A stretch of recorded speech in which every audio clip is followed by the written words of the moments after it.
सुप्रभातम सुप्रभातम सुप्रभातम। आज की ताजा खबर में आप सभी का बहुत बहुत बहुत स्वागत है। वर्ल्ड इकोनॉमिक के साथ ही या फिर वर्ल्ड मार्केट के साथ ही इस एपिसोड की शुरुआत आज हम यहाँ पे करने वाले हैं। ब्रेंट क्रूड या फिर यूएस की 10 ईयर जिससे कील में ज्यादा कोई चेंजेस नहीं है। $79-80 पर बैरल के बीच में ब्रेंट क्रूड के प्राइसेस चल रहे हैं। अराउंड 3.81 टू 3.85% के बीच में यूएस की 10 ईयर जिसे कील्ड होवर कर रही है। यूएस मार्केट या फिर क्रूड मार्केट में कुछ ज्यादा वैसी हलचल नहीं है।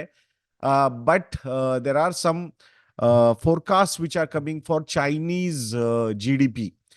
यूबीएस ने एक रिपोर्ट निकाली है जिसमें उन्होंने चाइना का जो 2024 एंड 2025 ये जो कैलेंडर ईयर्स है इसमें जीडीपी का जो फोरकास्ट है वो डिक्रीज किया है।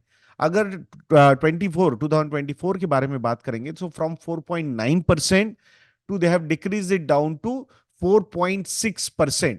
और 2025 का जो जीडीपी ग्रोथ एक्सपेक्टेशन उन्होंने डाउनग्रेड किया है for China is from 4.6% to 4%। सबसे बड़ा reason for this particular downgrade है चाइना का रियल एस्टेट मार्केट। वो जिस तरीके से डाउनवर्ड ट्रेंड में है थोड़ा सा स्टेबलाइज हुआ है, but still there are lot of concerns for the real estate sector in China. और उसी का नतीजा ये है कि ओवरऑल जीडीपी ग्रोथ के फोरकास्ट यहां पे नीचे आ रहे हैं। इसका एक जो इम्पैक्ट है वो पॉजिटिव हो सकता है, और वो है ब्रेंट क्रूड के प्राइसेस पे, यानी कि क्रूड ऑयल प्राइसेस पे। जो चाइना जो सबसे बड़ा ऑयल इंपोर्टर है, उसके बाद इंडिया का नंबर आता है। तो अगर वहां पे इकोनॉमी में स्लो डाउन नजर आता है या फिर डाउनग्रेड्स नजर आते, तो ऑब्वियसली कहीं ना कहीं उसका इम्पैक्ट जो है वो ऑयल कंजम्पशन पे भी होगा। We can not deny that, and that could act really positively for Indian economy. Because हमारा सबसे बड़ा तकलीफ अगर हम देखते हैं तो that is crude oil prices जो अभी कंट्रोल में है।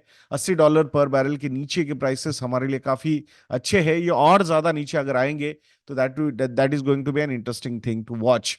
अगर ये जो दो जियोपॉलिटिकल टेंशंस या वॉर्स चल रहे हैं, इजराइल वाला हो या फिर यूक्रेन रशिया वाला हो, तो आई थिंक यहाँ पे कुछ सॉल्यूशंस अगर आते हैं post US elections. Pre elections तो चांसेस बहुत कम लग रहे हैं कुछ भी चीज सेटल डाउन होने में, but I think post election results वहां कुछ पॉजिटिव न्यूज हम एक्सपेक्ट कर सकते हैं, ऐसे फोरकास्ट आ रहे हैं। So we will have to wait for that particular thing to happen. अब यूएस मार्केट में वॉरेन बफेट की जो कंपनी है बर्कशायर हैथवे, उसके बारे में बात करेंगे। तो पहली नॉन टेक्नोलॉजी कंपनी है जिसने $1 ट्रिलियन का मार्केट कैपिटलाइजेशन का मार्क अचीव किया है। मतलब $1 ट्रिलियन क्लब में अब बर्कशायर हैथवे भी जा चुका है। कौन सी कंपनीज है जो $1 ट्रिलियन क्लब में है? एप्पल है, एनवीडिया है, माइक्रोसॉफ्ट है, अल्फाबेट है, अमेजॉन है और मेटा। ये जो कंपनीज है ये ऑलरेडी $1 ट्रिलियन क्लब ज्वाइन कर चुकी है।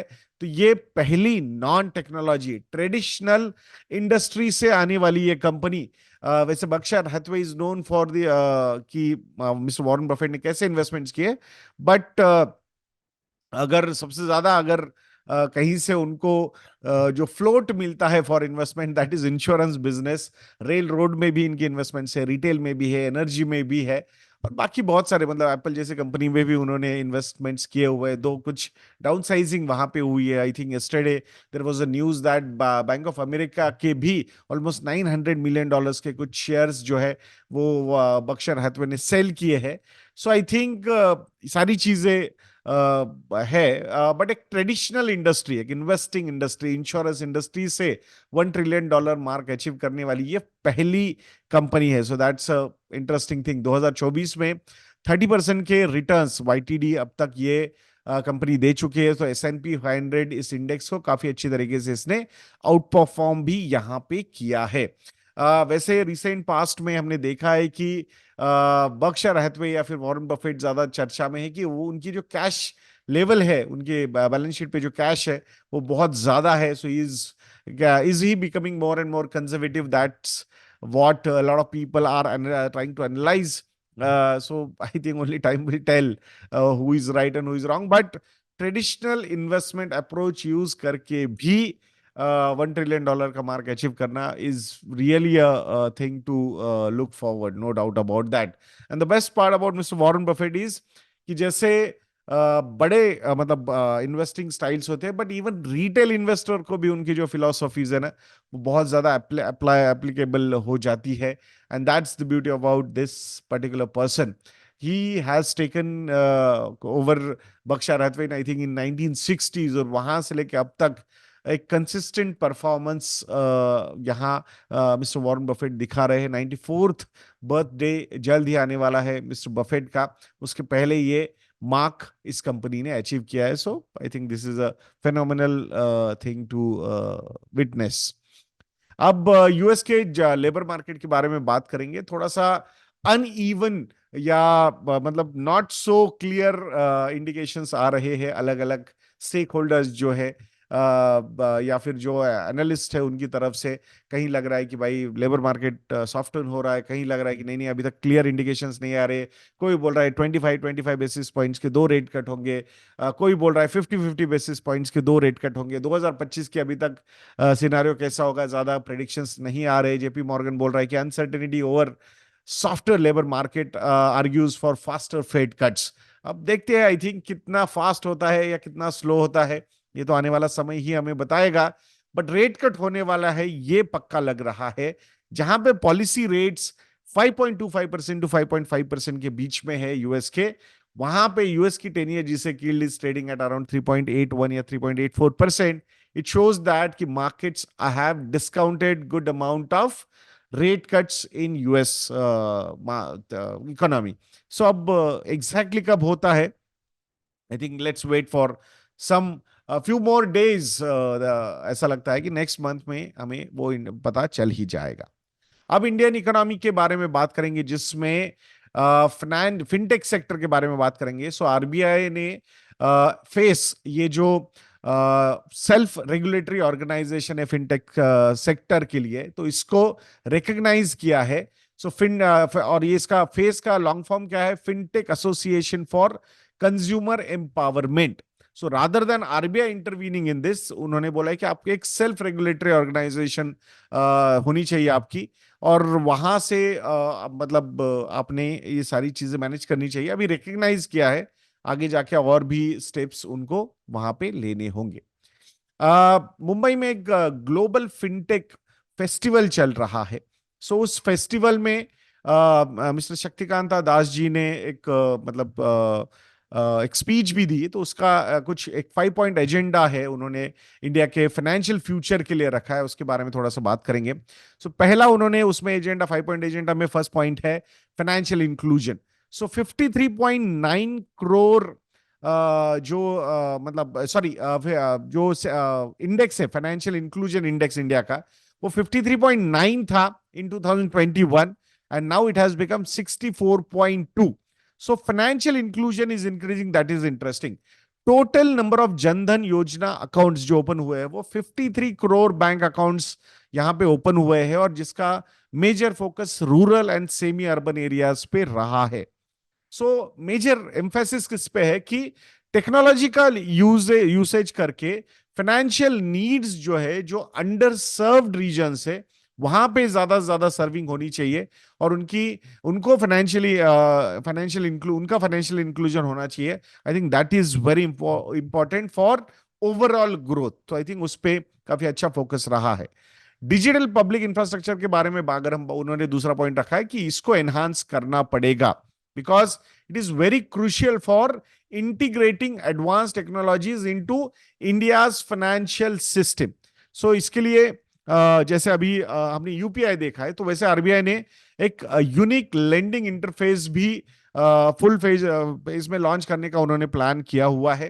तो ये जो जैम ट्रिनिटी है, जनधन या फिर आधार, ये Jan Dhan, Aadhaar and mobile and UPI, और उसके ऊपर अब यूएलआई भी आने वाला है। So I think maximum credit growth is important. तो क्रेडिट ग्रोथ जितनी ज्यादा होगी, यानी कि लोन जितने ज्यादा दिए जाएंगे जिनको रिक्वायरमेंट है उसकी, that's how economy will work. तो उसके लिए ये काफी इंटरेस्टिंग एक सिस्टम डेवलप हो सकती है। तीसरा पॉइंट उन्होंने रखा था कि साइबर सिक्योरिटी को और ज्यादा स्ट्रेंथन यहां पे करना होगा, because it is very much vital in protecting India's financial ecosystem, so real time monitoring हो या फिर रेगुलेटरी कंप्लायंस हो या फिर new digital personal data protection act हो, ये कीज है to enhance the trust in digital financial services. तो उस पर भी उन्होंने फोकस किया है। लॉन्ग टर्म सस्टेनेबल फाइनेंस को भी प्रमोट करने पे उन्होंने फोकस रखा है।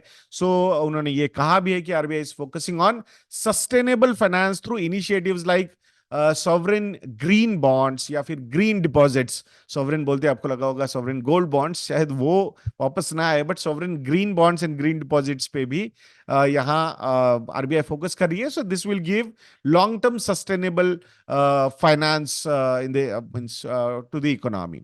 Then financial infrastructure, matlab they are trying to reinforce the financial infrastructure also. So financial infrastructure में क्रॉस बॉर्डर पेमेंट्स पे भी उनका फोकस ज्यादा है। So RBI is aiming to make UPI and RuPay global. So ये जो रुपे कार्ड है and UPI है, उसको ग्लोबली लेके जाना चाहते हैं, while cautiously adopting artificial intelligence and exploring the IoT, internet of things जो है, उसको फाइनेंशियल सर्विसेज में वो यूज करने की कोशिश कर रहे हैं। तो हमारे ये बहुत बड़े इनोवेशंस है। I think global fintech festival के, I don't know whether you are listening to the interviews और नॉट, बट मैं आपको बोलूंगा कि फोन पे ये जो कंपनी है, उनके जो सीईओ है मिस्टर निगम, इनका इंटरव्यू आप जरूर सुनिएगा। सो बहुत ही बढ़िया तरीके से उन्होंने एक्सप्लेन भी किया है सारी चीजें, और आरबीआई के भी बारे में भी उन्होंने बोला है कैसे हम अहेड है compare to other central bankers. ये उन्होंने बहुत बढ़िया तरीके से वहां पे एक्सप्लेन भी किया है। अब जो नेक्स्ट न्यूज है इंडियन इकोनॉमी के पॉइंट ऑफ व्यू से, वो है एफडीआई की न्यूज। सो फाइनेंस मिनिस्ट्री के सोर्सेस ने बोला है कि FDI in reality, fintech and semiconductors, ये जो है ये 3-fold ग्रो हो सकता है इन FY25। स्पेसिफिकली जिस तरीके से हमारा सिंगापुर के साथ रिलेशनशिप्स चल रहे हैं, सो वहां से काफी अच्छी इन्वेस्टमेंट्स आ सकती है। इन FY24 also Singapore was the largest source of inflows, FDI inflows. $11.77 billion की इन्वेस्टमेंट्स यहाँ पे की है। सो तीनों काफी ग्रोइंग सेक्टर्स है। रियल एस्टेट बोलते ही अपने हमें लगता है कि क्या हम ओनली फ्लैट्स वगैरह उसके बारे में बात करेंगे, नहीं। I think overall real estate infrastructure के पॉइंट ऑफ व्यू से अगर हम बात करते हैं, तो उस एंगल से काफी ज्यादा फोकस यहां पे हो सकता है। सो मतलब रियल एस्टेट इंफ्रास्ट्रक्चर के एंगल से अगर हम देख रहे हैं, तो आई थिंक वहां पे काफी अच्छा फॉरेन फ्लोज आ सकते हैं। सेमीकंडक्टर तो everybody is so gung ho about that, and even fintech also the way, जैसे ये जैम ट्रिनिटी के बारे में हमने बोला, जनधन, आधार, मोबाइल, तो ये आई think this is a game changer. और उस एंगल से I was having a discussion with a fund manager, और वहां पे उन्होंने बहुत बढ़िया तरीके से बोला कि we are so fortunate that we do not have any natural resources, otherwise हम अननेसेसरी जियोपॉलिटिकल कॉन्फ्लिक्ट्स में होते। The best part about India is domestic consumption, demographic dividend, मतलब हमारा सबसे बड़ा एसेट है हमारे लोग, जो कंजम्पशन हमें चल रहा है। एवरेज पॉपुलेशन का जो एज है वो 28 है, लेस देन 35 पे 65% जनता है इंडिया की। तो ये सारे factors are really working well for us, and that's why कि एफडीआई हो, फॉरेन इंस्टीट्यूशनल इन्वेस्टर्स हो, उनको इंडिया में आने वाले समय में आना ही पड़ेगा। There is no doubt about that. This is the biggest market they are going to address, no doubt about that. अब बात करते हैं फार्मर्स के पॉइंट ऑफ व्यू से। तो government plans to raise import taxes on vegetable oils to help farmers. तो in between उन्होंने import taxes नीचे भी गिराए थे, बिकॉज वेजिटेबल ऑयल के प्राइसेस जो थे वो बहुत बढ़ गए थे, और उसका इंपैक्ट कहीं ना कहीं इन्फ्लेशन पे हो रहा था। But now things are looking better, तो उस एंगल से उन्होंने अब फिर से टैक्सेस, इंपोर्ट टैक्सेस बढ़ाने की बात की है, सो दैट जो प्रोड्यूसर्स है, फार्मर्स है, जो वेजिटेबल ऑयल प्रोड्यूस कर रहे हैं या फिर उसके रॉ मटेरियल को प्रोड्यूस कर रहे हैं, स्पेसिफिकली पाम ऑयल, सोया ऑयल, सनफ्लावर ऑयल, तो आई थिंक वहां पे एक अच्छा बूस्ट इनको फार्मर्स को मिल सकता है। सो उनका अर्निंग्स यहाँ पे काफी अच्छे तरीके से ग्रो भी हो सकता है। अब स्टॉक स्पेसिफिक या स्टॉक मार्केट न्यूज के बारे में बात करेंगे, जिसमें रिलायंस और डिज्नी के मर्जर के बारे में बात करनी होगी। कंपटीशन कमीशन ऑफ इंडिया ने अप्रूवल दे दिया इस मर्जर का। $8.5 बिलियन का ये मर्जर होने वाला है, जिसमें वाईकॉम 18, ये रिलायंस ग्रुप की कंपनी है, मुकेश अंबानी ग्रुप की, डिज्नी, स्टार, तो ये मतलब एक बहुत बड़ा मार्केट लीडर अब ये बन जाएगा। Viacom 18 they are owning 40 television channels and TV rights भी है उनके पास domestic and international cricket matches के, जो बीसीसीआई रन करता है। और डिज्नी स्टार के पास 80 चैनल्स है। सो मेजरली हिंदी फैमिली ड्रामास के लिए काफी फेमस है स्टार। एंड डिज्नी जो है वो टीवी राइट्स भी होल्ड करता है आईपीएल के लिए अंटिल 2027। सो सारे क्रिकेट के मैचेस शायद हमें वाईकॉम 18 और डिज्नी के इस जॉइंट वेंचर में ही के पे ही डिपेंड करना होगा। स्ट्रीमिंग एसेट्स के पॉइंट ऑफ व्यू से बात करेंगे तो जियो सिनेमा जो है वो आईपीएल के लिए राइट्स होल्ड करता है अंटिल 2027। और इनके पास 2 लाख प्लस आवर्स का लाइब्रेरी भी है, वीडियो लाइब्रेरी कंटेंट भी है। So I think that is also quite interesting. Warner Brothers हो या पोकेमॉन कंपनी हो, तो इनका भी, इनकी तरफ से भी एडिशनल कंटेंट इनके पास आ रहा है। एचबीओ का भी है, मतलब we have seen that. Disney Hotstar के पास आईसीसी के मैचेस के राइट्स है until 2027 and it was the second most downloaded streaming app in India in 2022। So इनके पास भी काफी अच्छा कंटेंट है, मार्वल मूवीज भी इनके पास है। स्ट्रेटेजिक इंपैक्ट की अगर हम बात करेंगे तो combined entity will dominate both television and streaming sectors in India, there is no doubt about that. Content library भी बहुत वास्ट है, सिग्निफिकेंट स्पोर्ट्स राइट्स भी उनके पास है, strong market presence across various entertainment genres भी इनके पास अवेलेबल है। So I think this is one company है जो मर्ज एंटिटी रहेगी, ये इंटरेस्टिंग होगा, जिसमें वाईकॉम 18 रिलायंस की कंपनी जो है वो मेजर स्टेक होल्ड करेगी। अब बात करते हैं टाटा मोटर्स के बारे में। Tata Motors is going to source EV batteries from a Chinese company. Chinese company का नाम है ऑक्टिलियन पावर सिस्टम्स। सो पहले टाटा मोटर्स, मतलब अभी भी Tata Motors is sourcing major batteries from Tata AutoComp system, मतलब टाटा ग्रुप की ही वो कंपनी है। So specifically Tiago, Tigor, Punch, Nexon, इन गाड़ियों के लिए वो वहीं से बैटरी यूज होती थी। बट अब ये जो कर्व डॉट ईवी, ये जो नई गाड़ी आ रही है टाटा मोटर्स की, तो उसके लिए ऑक्टीलियन बैटरीज से they are going to import the batteries. So थोड़ा मतलब खराब लग सकता है, बट आई थिंक डिमांड काफी अच्छी है। That could be one of the reasons. Tata Motors they are controlling around 68% of the Indian EV market. Though थोड़ा सा रिसेंट समय में डिप हुआ है, और hybrid vehicles are looking quite interesting, and that's how Maruti is also looking quite interesting. बाकी अगर Tata Motors की बात करते हैं तो $51 बिलियन का मार्केट कैपिटलाइजेशन हो चुका है टाटा मोटर्स का। टॉप 10 कंपनीज में, ऑटो कंपनीज में वो आ चुका है वर्ल्ड में। दो जो नंबर 1 कंपनी है उससे काफी दूर है, मतलब टेस्ला से। मोर देन $700 बिलियन का उसका मार्केट कैपिटलाइजेशन है। Future outlook is good, the demand will increase धीरे धीरे, जैसे जैसे जैसे इंफ्रास्ट्रक्चर, ईवी इंफ्रास्ट्रक्चर बढ़ेगा और ज्यादा इकोसिस्टम डेवलप होगी। I think that is going to be an interesting thing to watch. Though recent past में registrations have dipped so by 2.92%, but I think things will come back again, the demand will increase, ऐसे indications, predictions market में सामने आ रहे हैं। Next news is regarding Tanishq brand, जो Titan company है उसका जो ब्रांड है। So Tanishq and De Beers ये लॉन्ग टर्म स्ट्रेटेजिक कोलैबोरेशन में आ चुके हैं। What is De Beers? So ये जो डी बियर्स ये जो कंपनी है ये 1888 में एस्टेब्लिश हुई थी। ये जो डी बियर्स ग्रुप है is the world's leading diamond company with expertise in exploration, mining, marketing and retailing of diamonds. It is world's largest diamond producer by value, and with diamond mining operations इनके कहाँ पे, Botswana, Canada, Namibia and South Africa. So धीरे धीरे focus जो है तनिष्क ये brand का, मतलब गोल्ड ज्वेलरी पे तो है ही, बट इवन आई थिंक इस पे भी फोकस काफी बढ़ रहा है डायमंड पे। ग्लोबल डिमांड के 11% डिमांड जो है वो इंडिया से आ रही है डायमंड की। और जो उनका स्टाफ है तनिष्क इस ब्रांड के, जो मतलब जो एम्प्लॉयज है, तो वहां पे भी उनको ट्रेन किया जा रहा है, और more and more awareness regarding diamond jewellery वो बढ़ाने की कोशिश कर रहे हैं।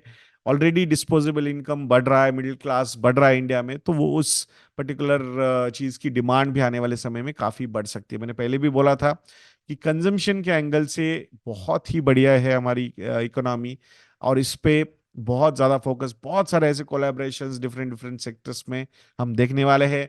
फॉरेन डायरेक्ट इन्वेस्टमेंट भी आएगी, foreign institutional investors, foreign portfolio investors, they will also कम।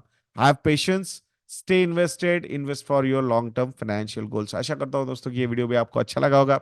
ऐसे वीडियोस के लिए चैनल पे बने रहिए, वीडियो को लाइक करना, शेयर करना और चैनल को सब्सक्राइब करना बिल्कुल मत भूलना। नेक्स्ट वीडियो में मिलते हैं। जय हिंद।